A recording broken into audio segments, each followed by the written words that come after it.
لو قدمت لك يا عزيزي المتابع طبق أكل واضح إنه منتهي الصلاحية، شكله مش حلو وريحته مش لطيفة، هل هتقبل على أكله؟ أكيد طبعا لأ. محدش فينا هياكل أكل منتهي الصلاحية، لأن محدش فينا هيبقى ليه نفس إنه ياكل حاجة شكلها مش لطيف، ولا هيبقى في حد فينا عايز يضر جسده أو يسبب له تسمم غذائي. وبالرغم من إن إحنا بنعمل كده في الغذاء بتاع الجسد، إلا إننا ما بنعملش كده في غذاء الروح. العلاقات اللي بتغذي الروح بتاعتنا واللي بتخلينا في حالة سعادة وانبساط ومشاركة مع شريك الحياة بتاعنا ممكن جدا تأذينا لو العلاقة مش كويسة. بنشوف نفسنا وبنشوف ناس ساعات بيقبلوا على نفسهم اللي بنسميه توكسيك ريليشن شيبس أو العلاقات السامة. العلاقات عبارة عن أخذ وعطاء. في العلاقات السامة بنلاقي نفسنا بندي بس ما بناخدش، ولو أخدنا حاجة ما بيكونش زي العطاء الكبير اللي احنا بنقدمه. في ناس بتبقى محترفة ان هي تتعامل معانا بشكل توكسيك او بشكل سام، بياخدوا مننا احسن ما عندنا وما يدوناش حاجة في المقابل خالص. يسمعوا احتياجاتنا واللي احنا بنبقى عايزينه منهم، ودن من طين ودن من عجين زي ما بنقول. حلقتنا النهاردة عن العلاقات السامة تحديدا. وانا النهاردة علشان الحلقة ما تطولش عزيزي المتابع هكلمك عن الحاجات اللي هتبقى بتعملها او التصرفات اللي بتصدر منك والافكار اللي هتبقى محتفظ بيها في دماغك واللي هتحول اي علاقة هتدخل فيها لعلاقة سامة. التوكسيك ريليشن شيبس بتحتاج طرفين، طرف بيكون توكسيك او سام وطرف تاني بيكون موافق وقابل بالكلام ده وبالتصرفات دي انها تحصل معاه. تابعني للاخر وان شاء الله هتستفيد. انا طارق امين، لايف كوتش العلاقات، وانت بتتابع قناتنا ستيب تو تشينج ويز طارق امين. زي ما بنقول في كل الفيديوهات بتاعتنا، الافكار بتتحول لمشاعر والمشاعر بتتحول لتصرفات. تعالوا بينا نتعرف على الافكار اللي ممكن تبقى في دماغنا واللي هتخلي اي علاقة ندخل فيها تتحول لعلاقة سامة ومؤذية. اول حاجة محتاجين نبقى واعيين بيها ونبقى عارفينها كويس هي فكرة صورتنا عن نفسنا. لو انا ما بحبش نفسي، لو انا مش عارف انا متميز في ايه، شاطر في ايه، مختلف عن الناس في ايه، وبالتالي انا ما بحبش نفسي، عادي يعني كله زي بعضه وكله محصل بعضه، فدي حاجة هتخليني معتمد تماما في اني احب نفسي على الشريك.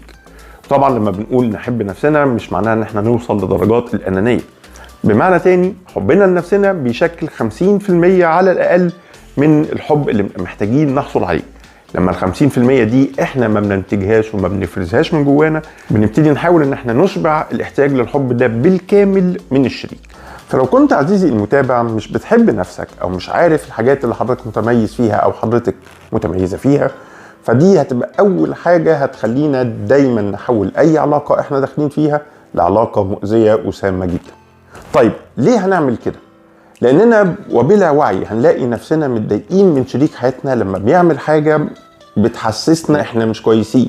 هنبتدي نشوف اي حاجة هو بيعملها هو سبب فيها، وهو اللي بيضر وهو اللي بيأذي، واحنا مأذيين او حاسين بالاذى الشديد منه، ودي ما بتكونش حقيقة الوضع.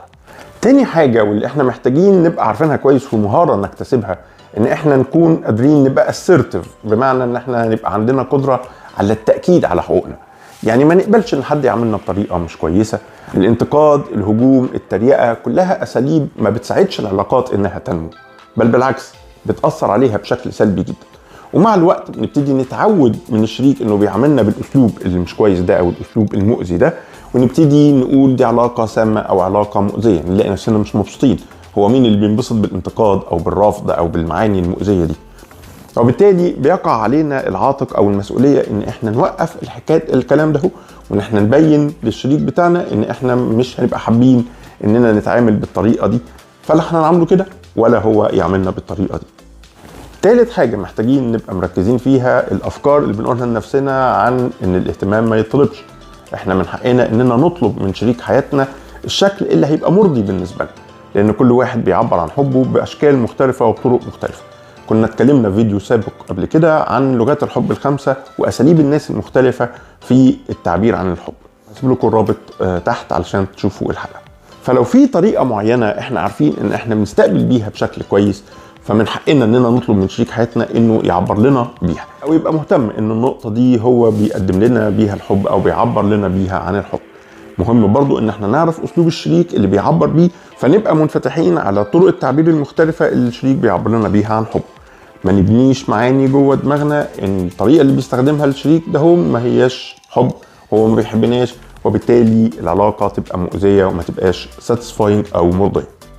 رابع حاجة ودي محتاجين نركز فيها، ان احنا واحنا داخلين العلاقة مش داخلين نعاقب شريك حياتنا على علاقات سابقة، سواء الوالد او الوالدة، سواء علاقات في المدرسة او الجامعة او الشغل اللي احنا بنشتغله.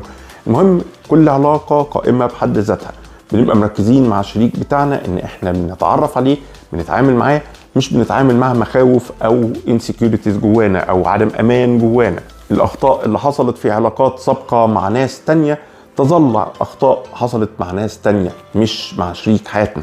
التعميم خطر جدا، ان انا اشوف حاجة حصلت ما بين اتنين واعممها واخد التجربة زي ما هي بحذافيرها واحطها عندي، مهما كانوا الاتنين دول مختلفين وكل عناصر الاختلاف اللي بتبقى موجودة ما بقاش واعي ليها. هو حصل كذا فخلاص انا بطبقها عندي، ده مش المفروض ان هو يبقى حاصل في العلاقات بتاعتنا. شفنا في المقطع اللي فات عزيزي المتابع مجموعة الافكار والتصرفات اللي ممكن لو عملناها تحول اي علاقة بندخل فيها لعلاقة مؤذية جدا بالنسبة لنا. مش معنى كده ان مفيش علاقات مؤذية، بل بالعكس في علاقات كتيرة جدا مؤذية هنتكلم عليها في الفيديوهات اللي جاية ان شاء الله.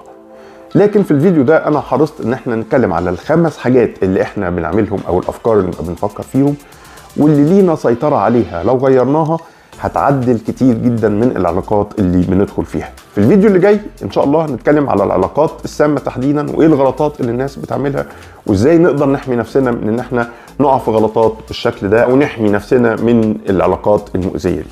وبكده عزيزي المتابع نبقى وصلنا لنهاية الفيديو بتاعنا والحلقة بتاعتنا النهاردة. لو عجبك الفيديو اضغط لايك وسبسكرايب في القناة، اشترك في القناة، فعل زر الجرس علشان توصلك كل الفيديوهات اللي ان شاء الله هنعملها لكم في الاجل القريب. لو الفيديو ده ما عجبكش يا ريت تقول لنا ايه تحديدا اللي مش عاجبك علشان نقدر نشتغل على الحتة دي ونعدلها لكم في الفترة اللي جاية.